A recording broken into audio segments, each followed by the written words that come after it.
بسم اللہ الرحمن الرحیم. پیارے بچوں، آج ایک کہانی سنتے ہیں، نرگس اور اکبر کی کہانی.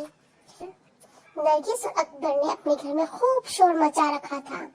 اکبر اپنی بہن نرگس کے بال پکڑ کر کھینچ رہا تھا اور نرگس زور زور سے چیخ اور چلا رہی تھی. امی کچن میں آٹا گوندھ رہی تھی. دونوں بچوں کا شور سن کر کمرے میں آئی. کیا بات ہے؟ کیوں لڑ رہے ہو؟ اکبر نے نرگس کو زور سے بیڈ پر دھکا دیا اور کہنے لگا، اس کی ساری کاپیاں پھاڑ کر پھینک دوں گا، اس کی پینسل کلر سب توڑ دوں گا، سکون سے سونے نہیں دوں گا. اب ذرا دیکھنا میں کرتا کیا ہوں. یہ کہہ کر اکبر نے نرگس کی گڑیا کو لات مار کر دور پھینکا اور کمر پر ہاتھ رکھ کر تیز تیز سانس لیتے ہوئے نرگس کو گھورنے لگا.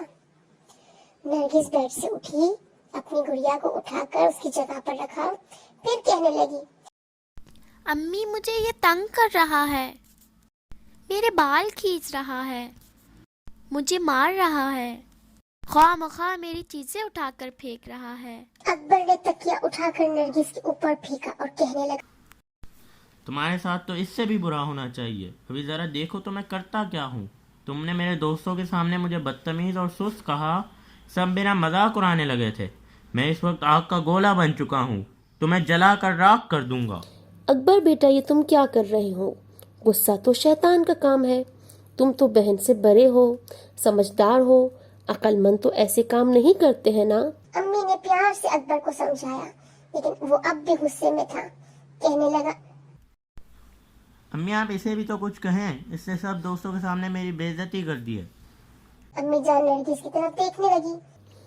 نرگس بیٹی، آپ نے بھی غلط کام کیا ہے. آپ کو اپنے بھائی کے بارے میں ایسا نہیں کہنا چاہیے تھا. آپ دونوں اعوذ باللہ من الشیطان الرجیم پڑھ کر شیطان کو دور بھگائیں اور خاموشی کے ساتھ بیٹھ کر اپنا ہوم ورک مکمل کریں. امی کے سمجھانے پر اکبر کا غصہ ٹھنڈا ہوا اور وہ ٹی وی دیکھنے لگا. جی ہاں بچوں، غصہ شیطان کے ہتھیاروں میں سے ایک ہتھیار ہے. اگر اسے ٹھنڈا نہ کیا جائے تو آگ کے گولے کی طرح سب کچھ ختم کر دیتا ہے. اسی لیے رسول خدا حضرت محمد مصطفیٰ صلی اللہ علیہ وآلہ وسلم فرماتے ہیں، الغضب جمرۃ من الشیطان، غصہ شیطان کا ہتھیار ہے.